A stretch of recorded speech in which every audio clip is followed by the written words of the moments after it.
Welcome to the Unconventional Path, Entrepreneurship and Innovation Stories and Ideas. Hi, I'm Mike Wasserman.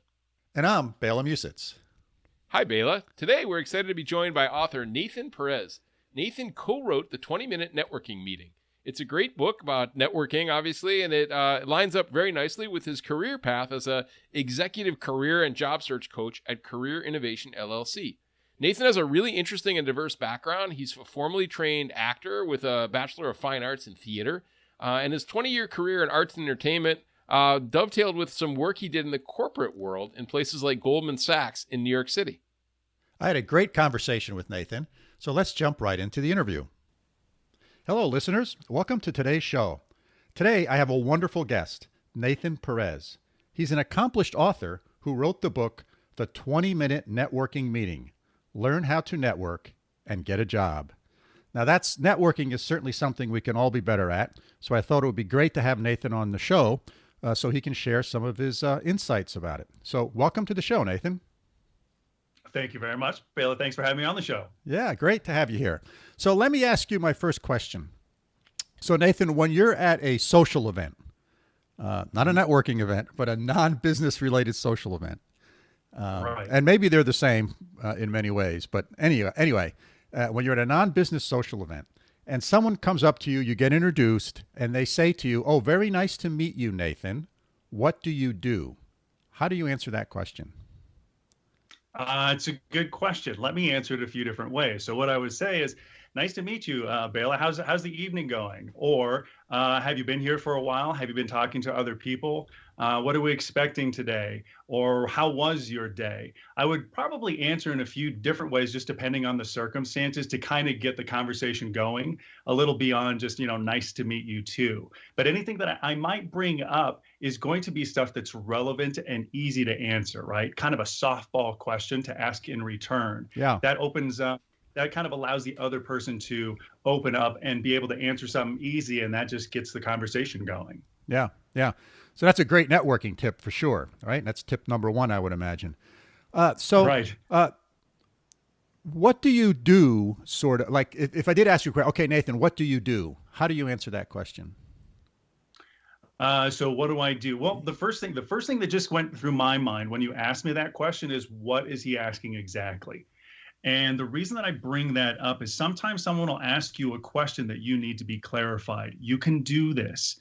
People really care about being able to answer you specifically, right? So if you ask a specific question, you get a specific answer. Otherwise, what happens is it's like a stab in the dark. What is this person asking me? And we do the best that we can. So the first thing that went through my mind was to clarify what that question is. So I would say, Bela, do you mean like for a living? What do I do for work? Yes, exactly. Okay.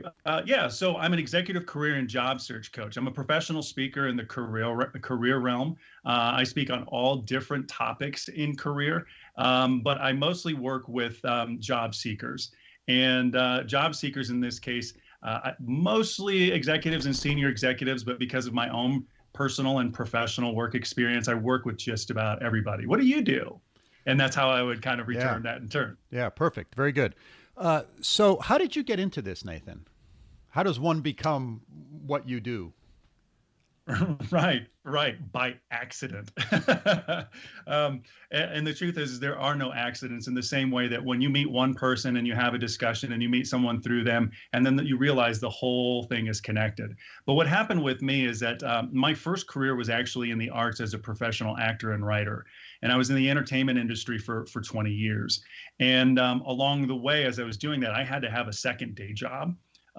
Might have heard that, artists have to have another job in order to survive. And I was certainly one of those people. So along the way, I developed a professional and kind of business side of things. I was a little different in the sense that I wasn't really great at food service. I would forget to put in orders and, and these kinds of things. So it became business. And as that rolled along, I ended up meeting more and more people in different kinds of businesses and industries, which took us up to 2012, when the first 20-minute networking meeting book was written. I met my co-author. All happened by way of networking. And that was in the retained executive search industry. If folks aren't familiar with that industry, it's firms like that are hired by other companies to find new executive leadership for their own organization. And my co-author, because she had been in that industry for quite some time, also used networking for everything. And so we decided to put our heads together around this particular topic and create the book, which eventually turned into 4 different editions, just different readerships. And it brings us all the way up to this point. Yeah. And I know the title of your book is, the 20-minute networking meeting, learn to network, get a job. Yeah. As we were speaking before we hit the record button, networking is much broader than just getting a job.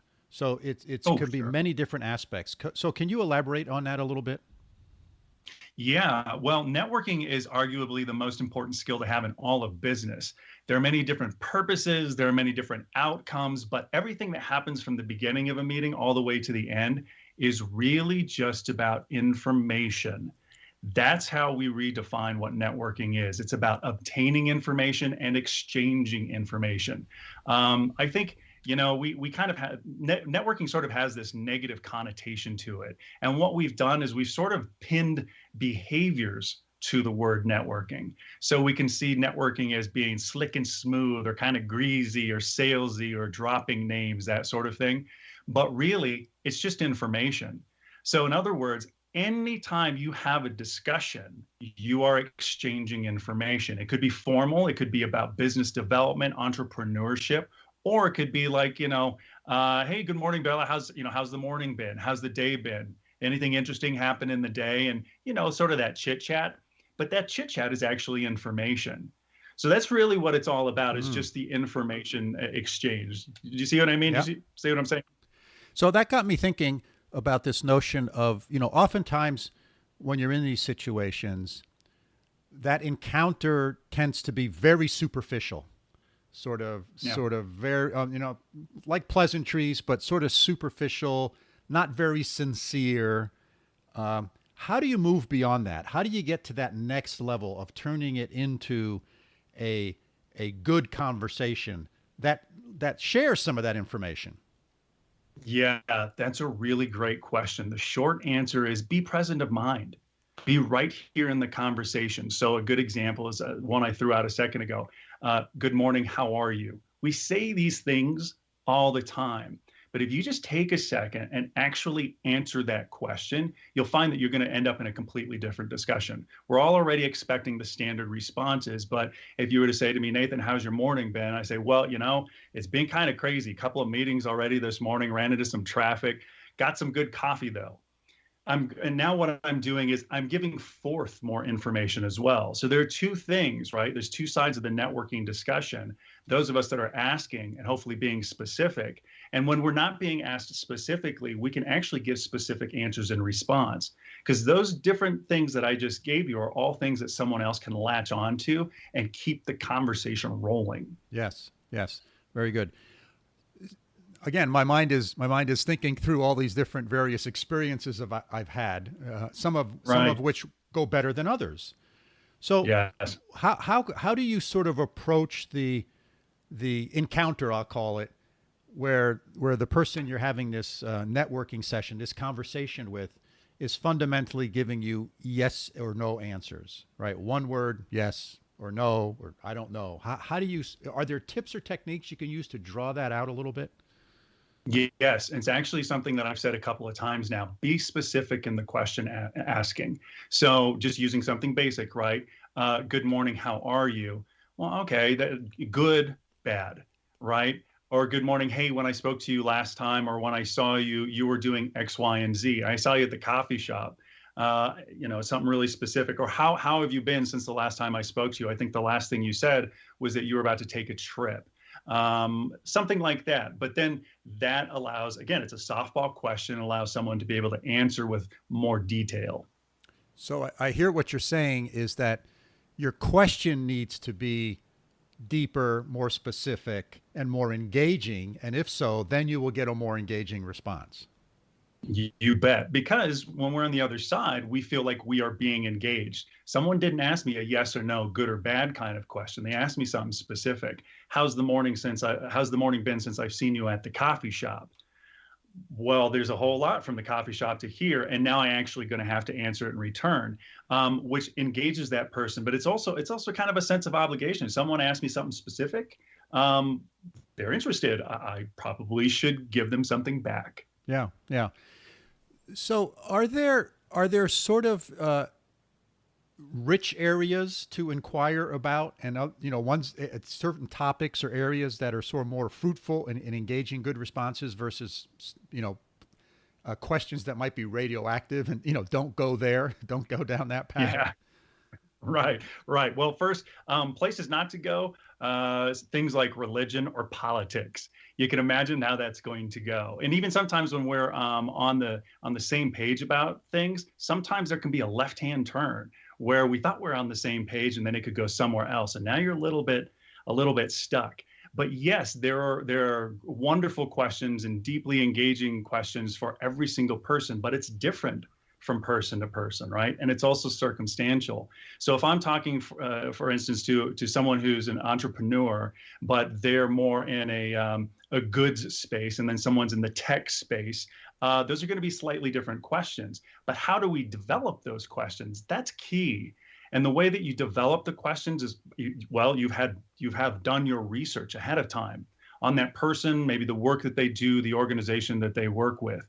Then you'll be able to get specific in terms of your question asking to get the specific answers and response. Yeah, very nice. Very nice.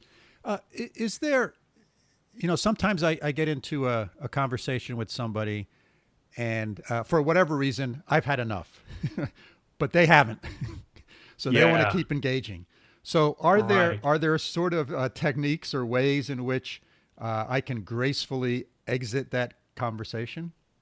Yes, that's a great question. Here's the thing. It's not about what you say. It's about how you say it.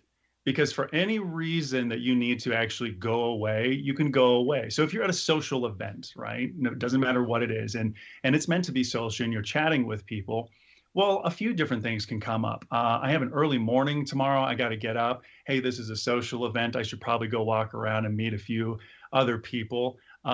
Whatever it may be is legit. But what's important though is that you're kind of being honest and you're being authentic about what you say. Now, if you're just really over talking to that particular person, we just have to remember one thing: we're all people. And we all want to be treated with respect and consideration.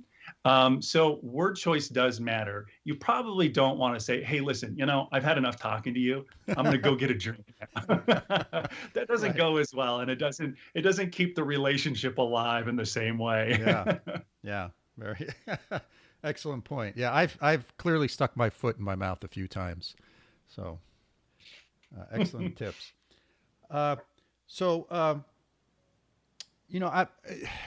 I've been an educator for the last 10 years or so, and a professor teaching in a business school. And other than maybe having a guest speaker come in and talk about this topic, it's not something that there's no course in it, at least that I know of, right? I'm sure someplace there's a course in it, but at least at my institution there wasn't. Is that something? I mean, how do people learn this skill, right? I mean, of course they can buy your book, they can read that. But what are other ways in which people can develop or further develop, or even if they have read your book, right, sort of develop these skills and move them into a higher level of engagement? Right. It's very simple. Go out and have conversations. That's really it. It's just discussion. So if we're defining networking as just the obtainment or the exchange of information, the more discussions you have, the more you're going to learn how to navigate any conversation. Because, from person to person, it's different. And the conversation can go left, it can go right, we can go into tangents, we can all these different things. But all of those things are going to continue to build your own skill set in terms of the communication. And if we just realize that every discussion that we ever have, which is comprised of just information, well, then you've already knocked the biggest part of how to relate to someone right out of the way. So it's just talking to people. And it doesn't have to be anything formal. It doesn't have to be anything specific. You could be at the bank, you could be at the grocery store, at the park, at the children's soccer game, whatever it may be. But all those little kind of chit chats that you have, and they kind of keep growing, just keep doing that. And like I said, when we're in a discussion, and if you happen to be across from someone who's not quite as forthcoming with things, when we give forward a little bit more information, I said this earlier, that allows other people to kind of latch on, and that will keep going. So that's like another tip inside of the tip. You just have discussions and then offer a little bit more information to other people so that they can kind of come back to you. And that, to be honest with you, is exactly how I got here. That is all the information that's in the book, and just simplifying the mysteries around networking. It's just discussions. And this networking meeting thing is just like more of a formal discussion. Yeah. Yeah. You know, as a business school professor, for 2 years, I did have an assignment for my students. And that assignment was, this was in an entrepreneurship course, to go out to a networking event. You know, and in this region where I live, there's lots of, whether it be the Chamber of Commerce or other economic development, there's all sorts of, almost every night you can go to some type of an event. Go to an event and come back with at least 3 business cards and a description of what your conversation was about. So not just the business card, right? But sort of a conversation. Right. And so then after, you know, like in week 7 of the class, I'd say that assignment's due. And then we'd go round robin the class and people would share, hey, I went to these 2 events. Here's the business cards. And here's something about this person. Here's something about that person. And I felt really good about it. I said, hey, you know, we're developing some of these skills. And then at the end of my class, I always do a listing of, tell me the things you like the most about this class and tell me the things you like the least about it. And for 2 years in a row, this thing came up. They liked it the least on like 90. It was like always there was like 1 or 2 students that loved it, but the other students really didn't like it. So I stopped doing it. And so my point is that it's oftentimes a challenging thing to do because you have to put yourself out there, right? I have to go into an uncomfortable space. I have to put myself out there. And so what are some techniques or hints that you can give to an individual to say, here's some things to help you kind of break through that barrier and let yourself be a little more open? Right. That's a really good question. Let's start by saying this. So I've mentioned I've got 20 years in the arts as a professional actor and writer. I've done film and television, and stage and musicals and commercials, all these things. But as it turns out, I'm actually an introvert. And I am a hardwired introvert. And so when I answer this question, I'm speaking to anybody who else, you know, might be an introvert as well.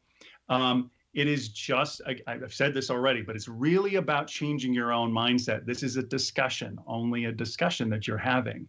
But here's a different way of looking at it. Let's just say that you went to a social event and you're thinking, oh man, now I got to go out there. I got to collect a couple of business cards. I have to have these discussions. How am I going to do this? What am I going to say? Well, the thing is that you're not the only person thinking and feeling this way. The whole room, to a certain extent, has that same sort of feeling. And if you've ever had a moment where someone came to talk to you first, and if you've ever had a moment when that happens, you're like, oh, relief, someone's talking to me. If you can just, again, mindset, if you can keep in mind that other people are kind of feeling the same way, then you're all in the same boat. So it's not so much about tips and tricks and try this and try that. The tips and tricks can work, but what's really going to take command of the meet or the approach for yourself is just changing your own mindset of how other people are feeling too. They're just like you. And so take a chance and go talk to somebody. Go up, introduce yourself. Hey, Bela, how are you? Because, you know, you usually are wearing name tags, that sort of thing. You see your name. I'm Nathan. Nice to meet you. Have you been to this event before? Have you been here for a little while?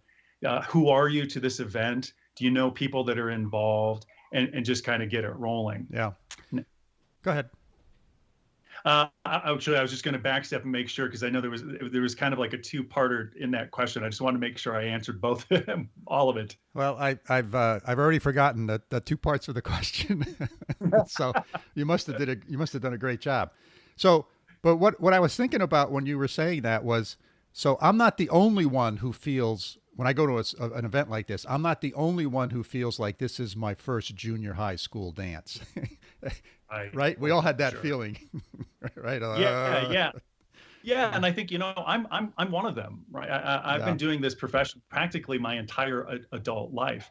But here's the thing: when I go to a social event, I am not someone who goes and meets a whole bunch of people. I don't work a room. It's different for me. I feel like I want more of a connection. And someone who goes and works a room and collects a lot of business cards and tosses them out, right? That okay, well now you've gone away making lots of contacts.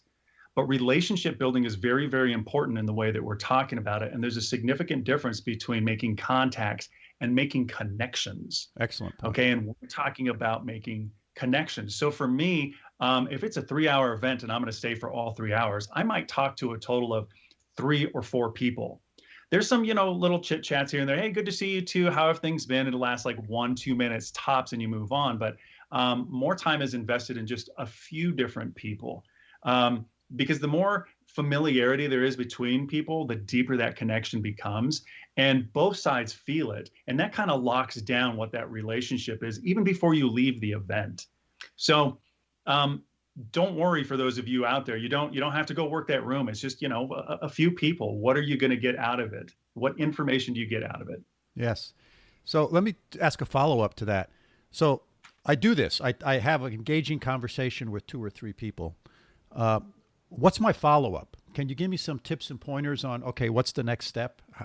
So I leave the event, right? I met 2 people and I really want to connect with them. So what's the next step? Right. You got to get the contact information. You ask for a business card. But the thing is that you want to clarify right then and there that you want to be in touch again. So if we're at a social event and you and I have just finished talking, I say, Bela, I really enjoyed our discussion. Are you going to be here a little bit later? Maybe I got to go out and meet a few other people. Maybe I can circle back around and we can finish the discussion. And we say yes or no. But in either case, I say, just in case, do you happen to have a business card? Here's mine. And take one. So that way, just in case we can't reconnect tonight, I'll follow up with you again in a few days or at the beginning of next week. The point is you're being specific about either circling back around that evening or being in touch whenever it is that you say you're going to be in touch. And what that does is allow someone to feel like, okay, we've connected, we've made an agreement, this person's going to be in touch again. That way you don't walk away with just like a business card, right? And then it's kind of up in the air from there. This is typically when we'll get a business card, but then when we reach out again, we might not get a response all the time. But if you've already established, even before you go to say goodbye, I'm going to be in touch again, and that other person says, great, or okay, I'll talk to you then. Now there's sort of a stated of agreement that you're going to be in touch and that we're going to get in together again. Yeah.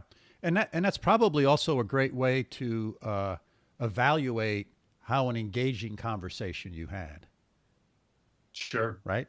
Because if you get that positive response back to it, that means you were connecting on some level. You bet. Right? Yeah, absolutely. Yeah. I think also, sometimes here's the thing. We're human. Okay, let's talk some reality here. There's sometimes people will say yes to be polite. Okay. But here's the thing. We can only do what we can do. And if you are being considerate, right, and you're being respectful, and you ask for that contact information and you get it, and then you say, I'll be in touch again. And they say, okay, you've done your part.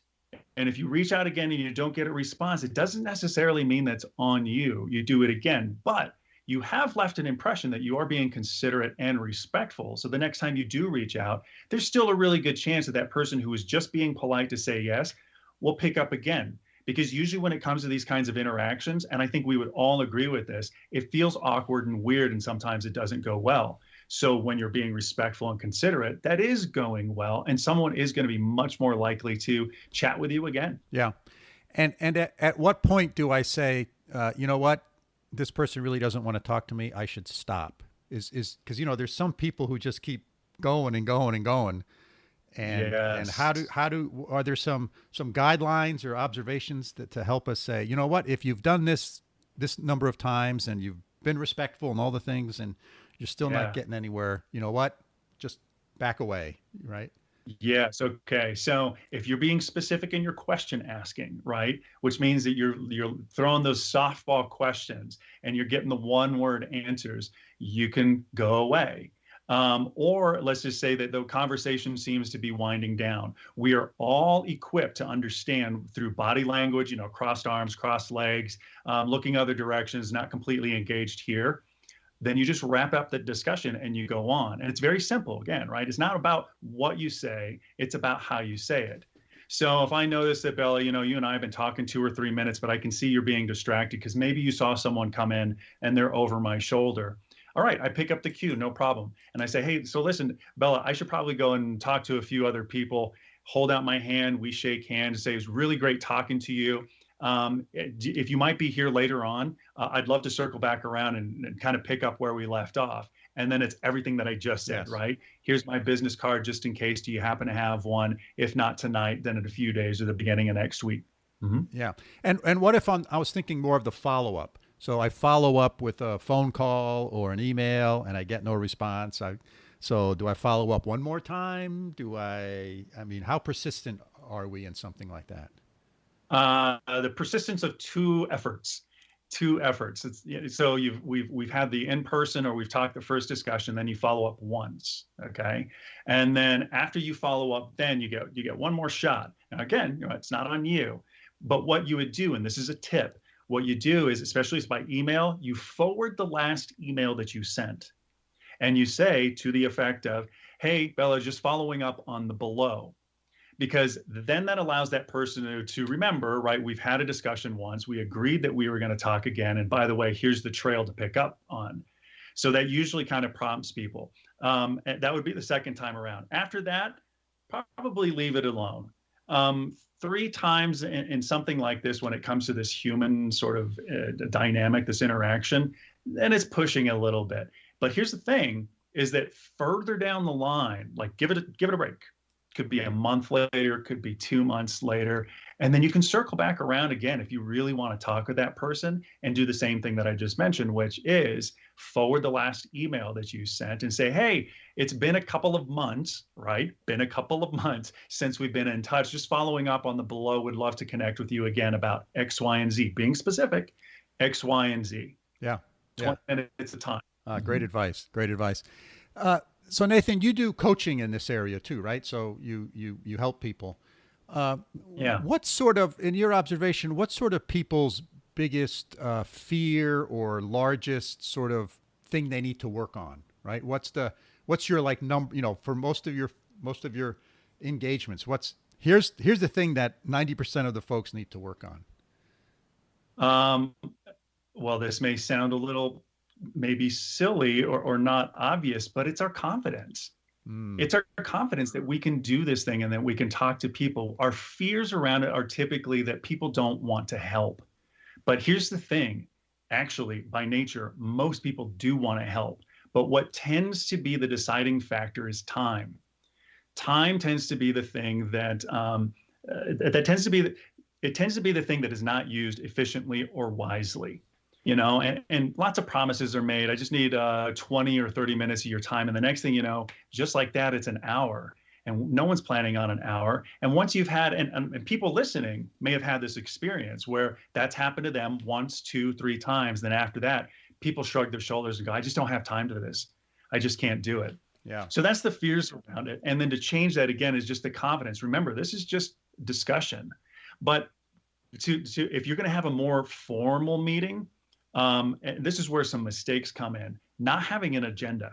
An agenda is a plan of conversation, and meetings go really, really wrong here. This is one of the time wasters and one of the things that goes wrong.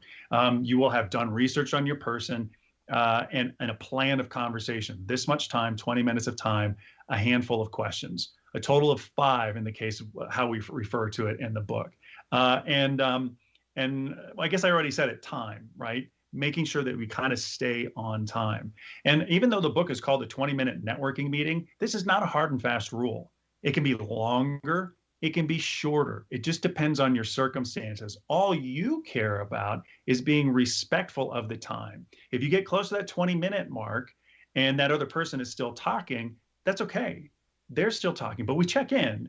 And we say, hey, Bela, I just want to make sure that it's okay that we continue going on. I want to be sensitive to your time. I promised you 20 minutes. Yeah. And then you kind of keep going from there. Yeah. So let's say I'm at a networking event, and like the most important person in the room, however you want to characterize them, right? But everybody wants to talk to this person. Everybody wants access to this person. So how do I get myself in line, so to speak, right? And how do I, right? Because this person, oftentimes that person may feel like, oh, everybody here just wants something from me. Everybody that's talking to me, right, wants something. And so how do I sort of break through that? How do I sort of get in line? How do I sort of, and this is maybe a dumb question as I think about it, but how do I really be sincere, clear and truthful, but at the same time sincere about, I do want something from you. I'd love to work for your company, or, I'd love to have you make a contribution to our not-for-profit, or whatever it is, right? How do I do that? You have any thoughts about that? Yeah. So there's a couple of different things that you just said, and they're pretty separate. One of them sounds a little bit like maybe a pitch, maybe an offering, maybe something that I'm really wanting out of this. The other part, this is the first part of what you were saying, is more about just relating to someone. So if you see someone across the room and they're a Hollywood celebrity, or it's a really well-known CEO from a very large company, remember, we've all got to remember, we're just human. And the only reason we might know them or recognize them is because they're right here in this context for us to be able to recognize. But if we're at the grocery store and we're all wearing sweats and our hair is all messed up, then we're just people. We don't know who anybody is. And so what it really comes down to is just being able to relate, right? So if you're able just to relate to someone and talk to them about everyday stuff, then we become human, and now we can just have a discussion. And when we relate like that, then we feel like there's already kind of a connection.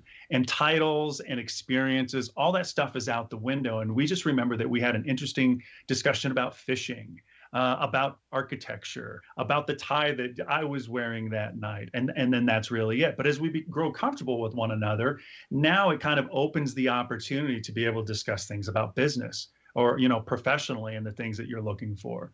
So what is it that you do, Nathan? Because maybe we've already talked about the fact that, Bela, you do radio and podcasting. And now I can talk about my stuff. Yes. I'm an entrepreneur. I'm focused in this space. I've been doing this for a few different years, and I'm kind of looking to do this. And because we're thinking, right, there's overlap. There's overlap with the person that you're talking to, because this is why you wanted to talk to them, was a little bit about your stuff, what you have in common in the professional way. And because now there's overlap, it opens the opportunity to give that quote pitch, or whatever it is you're hoping to share. Yeah. Well, Nathan, this has been a fascinating conversation. I've really enjoyed it. Thank you so much for being on the show. Can you tell our listeners the title of your book one more time and where they can get it? Yes, it is called the 20-Minute Networking Meeting, Learn to Network, Get a Job. And by the way, it doesn't have to be just about job search. This will work for all kinds of networking. And there are 4 different editions. There's one for executives. There's one for graduates, or anybody who goes back for their master's. There's one for veterans, and there's one for anybody who is not those people. Oh, wow. Very good. And I assume it's available on Amazon. Yeah, you can find it on Amazon, the Kindle app, iTunes. You can find the audiobook actually on my website, and that is nathanaperez.com. Great. Well, I will make sure all this information is in the show notes. Nathan, you've been a great guest. I really enjoyed our conversation. Thank you very much for being here. Oh, thank you too, Bela. I appreciate it. Have a great day. Bela, you were right. Nathan was a really interesting guest. And this is a little bit off of our usual path of having kind of an entrepreneur, although authors and coaches are entrepreneurial. But networking is so important, not only for job seeking, but also for entrepreneurs. What struck you most about your conversation with Nathan? Yeah, I really enjoyed my conversation with him. And I think, the importance of networking is multifaceted. And it's extremely important in basically everything we do. And I'll tell you, I'm not real good at it. And when I go to an event, if I go to a social event or a business event, I have to force myself to go and engage with individuals. It's, I feel like the awkward kid at the 7th grade junior high dance and standing over in the corner. And I have to sort of tell myself, okay, go out there and, shake someone's hand and make your introduction. And I think it's really, really important to do that. And again, I think to some people, or at least to some people, it appears to come naturally. But I know for me, I got to force myself to do it, and I have to work on it. Now, the other thing that I think is really important is it's this notion of, he gave a couple key takeaways. One is try to exchange information, whether that's business cards or, some other piece of information. I'll tell you one of the things I do. When I get someone's business card, after we part ways, before I engage with somebody else, on the back of that business card, I will write down a couple of things that we talked about because I'm going to forget them. If I talk to 3 or 4 people, I'll get them confused. So I will write that. I'll make a little note on the back of that person's business card to remind me later when I follow up, if I'm going to follow up. So I'll have that information. And, I don't discuss politics. I don't discuss religion. I try to, get some pleasantries in, but then engage in something that we have some common connection on, or something that as I listen, I glean a little bit of interest from that individual. So it takes some listening skills here. I think that's another real important piece of this, is this notion of listening, being present in that conversation, and engaging. And then from that, I think you'll have a genuine conversation, and you'll get a few keepers that you can take away. Neat. Now, and Bela, I agree wholeheartedly that I'm an introvert too, and my students are shocked when I tell them this because I stand up in front of hundreds of people every week, students, right, and teach. And there's something different, but put me into a room of new people and my social anxiety kicks in and I have a horrible feeling in my gut and I don't want to do it. But every time I go to these things and I meet people, I'm glad I did it. And it's weird. And I know this like rationally, but emotionally, I always have this intense feeling of unease or discomfort before these things. But so I totally agree with you. And it's funny, I have a lot of friends that are engineers, and engineers tend to be a little more like you, introverted. It reminds me of a joke that my friend Tim told me a long time ago. How do you know that the engineer you're talking with is an extrovert? And the answer is, do you know this one? I sure do. He's looking at your shoes, not his own. Looking at my shoes, exactly. And I often feel like that. Like it's just enough that I have to. Can I look at this other person's shoes, right? And then go from there. But once you get into it and you find, like you said, something in common and something that's kind of neutral to talk about, it just opens right up. Yeah. Now, Mike, before you go into this next one, I just want, you mentioned teaching, and I think this is interesting because it reminded me of something about networking. It takes practice. I bet you the first time I stood up in front of a classroom to talk about something, I was freaking nervous and I was stumbling over my words and I was having, an anxiety attack. But after I did it 4, 5, 6, 7, 8, 9, 10 times, I got more comfortable in it. And I think networking is the same thing. If it's something you do only once or twice a year, yes, of course you're going to have a little anxiety about it. So you got to practice. You got to build up your skills, just like you and I have done in the classroom. Because we've done it so many times, we're very comfortable standing up in front of that class and having that discussion. And I think networking is exactly the same. Yeah, I totally agree, Bela. But I also want to transfer this over to kind of the entrepreneurial world. And, tell me a little bit about kind of from your VC days, your venture capital days, and put that hat on for a second. And do you see a connection between the success of new ventures and the ability of the founders of those new ventures to network successfully? Clearly. And in the early days, meaning, the first several years before the company starts growing, the ability of the founders to do that is exceptionally important. Why is that? Because first of all, there's nobody but the founders, and that's who the investors are investing in. So they got to have belief and connection in the founder's ability. And what skills do founders need, right? They need to connect to people. They need to be able to connect to their employees and the people they work with. They need to be able to connect to individuals they're raising capital from. They need to engage with those individuals. They need to engage with customers and potential customers, partners, suppliers, etc. And those are all networking and communication skills. It may not be in a big room filled with 150 other people, but you're doing this engaging and this networking one-on-one, right? If you're walking down the sidewalk and you run into somebody that you sort of know and you start engaging with them, that's networking. It may not be at an official networking event, but it's the same skill set. So these skills are really important for entrepreneurs because it's the foundation for how they interact and engage within their whole world. And I think as an investor, there has to be at least one person in the business. So this is often why you have co-founders, right? You have the introvert tech person, and I don't mean to stereotype here, but sometimes it's just the way it is. You have one person who's sort of innovative or introverted, and they're doing certain aspects of the business, and then you have the other person that's much more comfortable in engaging with the outside world. But those skills have to be in that business someplace, whether it's in one person or whether it's in multiple people and divided, that's okay too. Yeah. And there are people that are internal people and external people, and sometimes you can be great at both. I know people who are great at both, but I know, like, for me, I like to be an internal person. I like to kind of do the work on the inside of the organization and have other people go make the sales calls and pitch the investors and things like this. But you have to have that mix of skill sets. And occasionally there's people that can do both, but I think people lean kind of one way or the other, and it's important to recognize that and to embrace that and to build around that. So yeah, that's my sense too. There's been a little bit of research done on this, but I think that it's kind of an underdeveloped topic when we're looking at the need to, kind of some of the competencies that successful business founders have. And I think this networking component to it is something that's really important. So you really, I think, hit the nail right on the head. Let's go back to the teaching for a second too.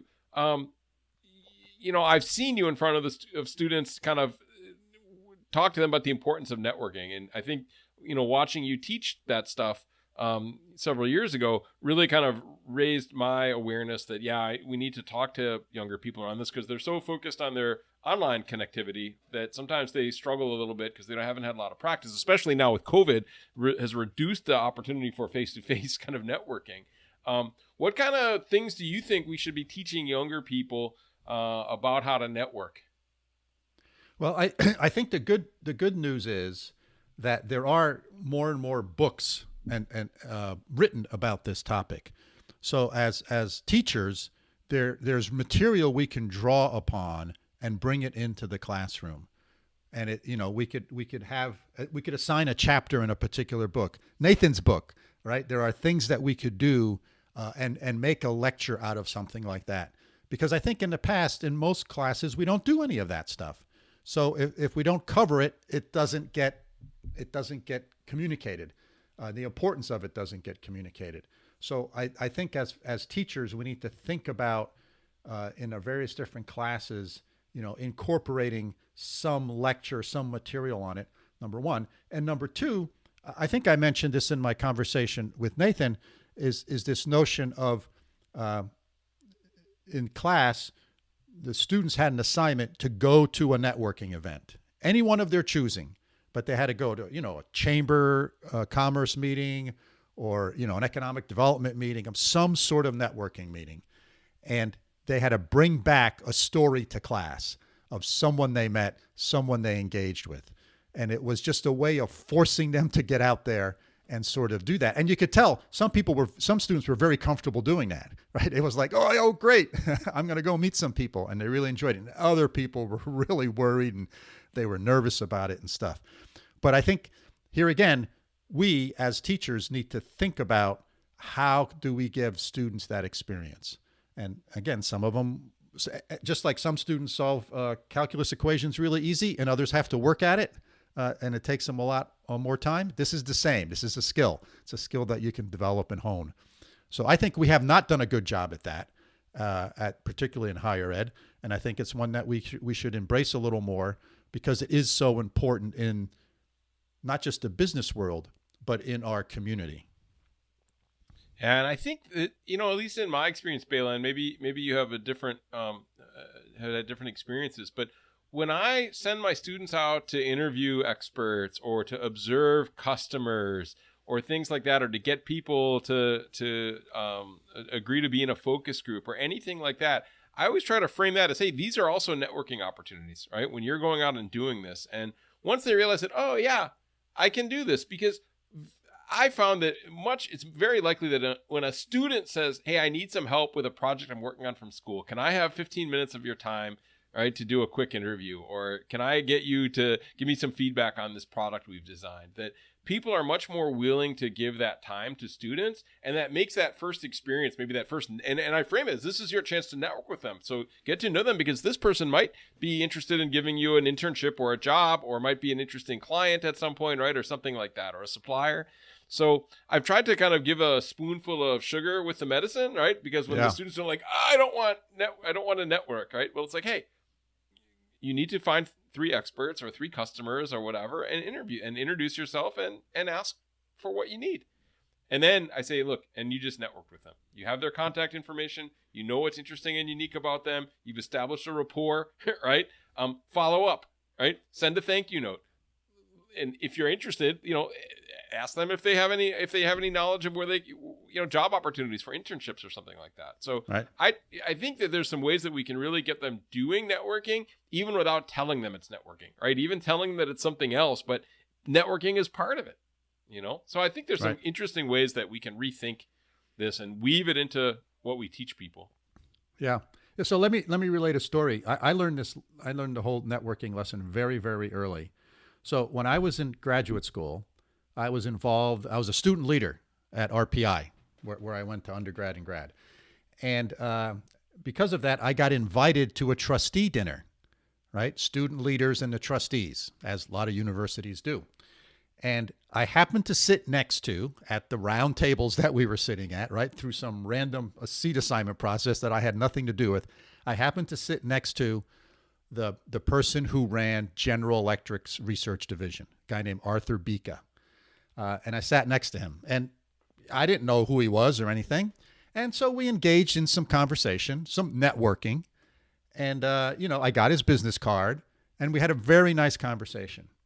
So later, like 2-3 days later, I wrote him a letter.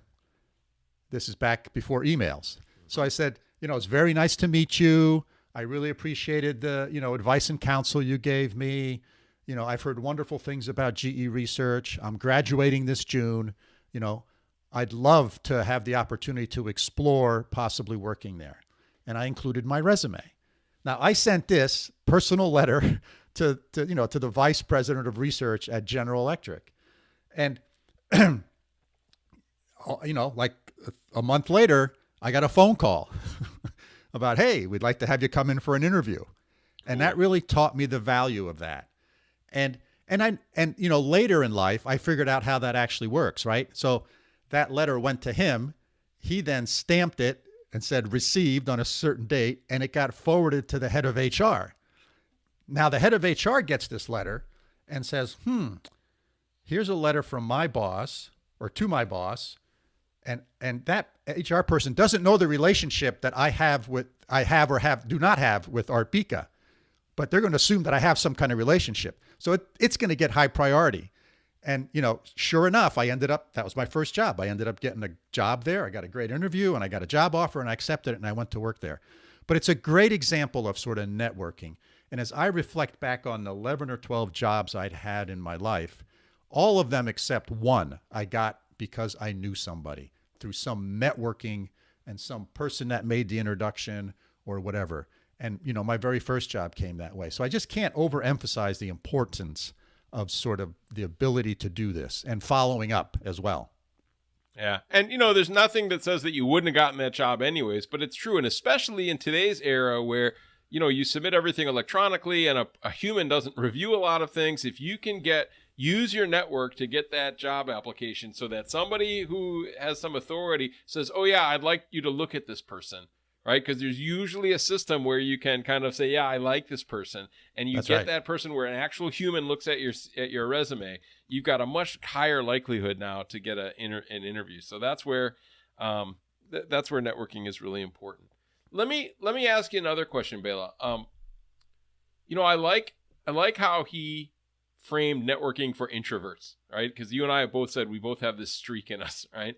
And this concept that he talked about between making a contact, right? Which is the people that I've always admired that can work a room and get business cards from everybody in 45 minutes. They can introduce themselves to 20 people, have some nice words and go. I'm like, oh, I can never do that, right?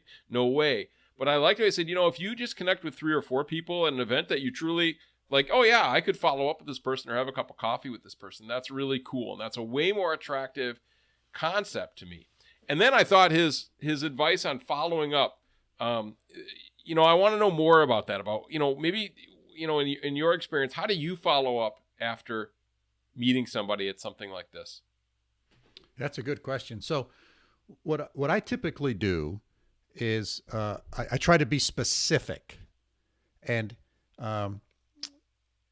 for example, I might write that person an email these days and say, hey, it was really nice to meet you the other night at the chamber event. And I really enjoyed our conversation where we talked about economic development in the inner cities. You know, I'd love to learn a little bit more about that and the experience you have in that area. Could we possibly get together for breakfast or lunch? So it has that sentence or that paragraph I just said has a couple different key elements into it. One is, you know, reminding them who I am, that we met the other night, because that's important. Number two, talking about something we engaged in. And then number three, asking them for help, right? I want to get more information from them. I want to draw upon their expertise. And most of the times when you do that to someone, number one, not only are they complimented by it, but they're always willing to help. So I think it doesn't put the hackles up, right? It's sort of, or their defense mechanism doesn't fly up, because I'm not really asking for them anything specific. Let me rephrase that. I'm not asking them for a donation. I'm not asking them for a job interview. I'm not asking them for, you know, something that they may or may not be comfortable doing. I'm asking them to engage most likely in a topic that they enjoy discussing. And doing it over lunch or breakfast, I think, is a nice venue to do that over. It's casual, and it just lends itself to those types of things. So that's sort of the approach that I use. How about you, Mike? What do you do? Well, I'm bad at it. I like to use LinkedIn a lot, and maybe that's just a crutch, you know, but I like to look up the person on LinkedIn, and I always send them a note. I never just send I've never ever sent just a generic blank connection to anybody on LinkedIn. I got a big network, but I'm always like, I do a lot of what you said is, you know, hey, Bela, we met the other night, and kind of like we did give him a prompt. Would love to connect electronically with you and, you know, kind of keep in touch, right? But I agree that specific ask would be really good. But I usually use LinkedIn with a personal note, right, when I make the connection. And I think it works okay because nobody's ever turned me down or ignored me when I've done that. So I usually do that. I'm a big fan of grabbing a coffee together, but that obviously doesn't work so well in COVID anymore. Yeah. But yeah, I've done a lot of networking, I guess, follow up now with Zoom meetings. And while obviously it's not as good, it works. And for me being in Germany, it allows me to keep connected with people in the US and other parts of the world. So I think it's a mixed bag, but I guess I do a lot with LinkedIn would be my number one source of trying to keep connected with people. And then every now and then what I try to do is actually kind of pare things down a little bit. So in my mind anyways, I have a primary kind of network list and a secondary. And the people that, you know, I really value and enjoy that connection, I really try to send a note once a year and just keep that up. So it's not just building your network. To me, I think the second part of this is maintaining that network and just letting people know that you're still there and you still think about them and you care about them, right? And to me, that's this moving from a contact to a connection or a contact to a relationship.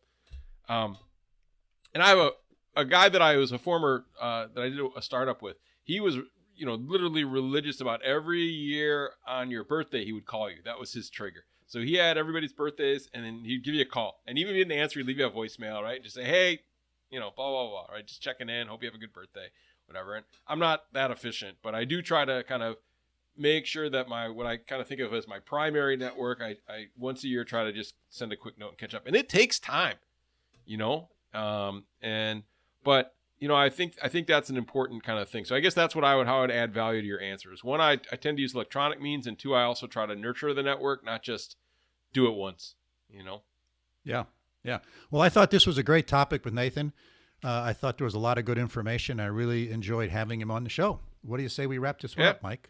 Let's wrap it up. So listeners, thanks for joining us once again today. And we hope that you found this episode interesting and thought-provoking. And as always, if you have questions about what we discussed or have suggestions about future guests or things you wish we did or we didn't do, let us know. Our email is bela.and.mike@gmail.com. And please do follow the podcast on your favorite podcasting application if you haven't already. So until next time, signing off from upstate New York. See you soon, Mike. Thanks, Bela. Sounds great. It's been a pleasure to spend an hour with you, as always. Until next time, from Münster, Germany, auf Wiedersehen.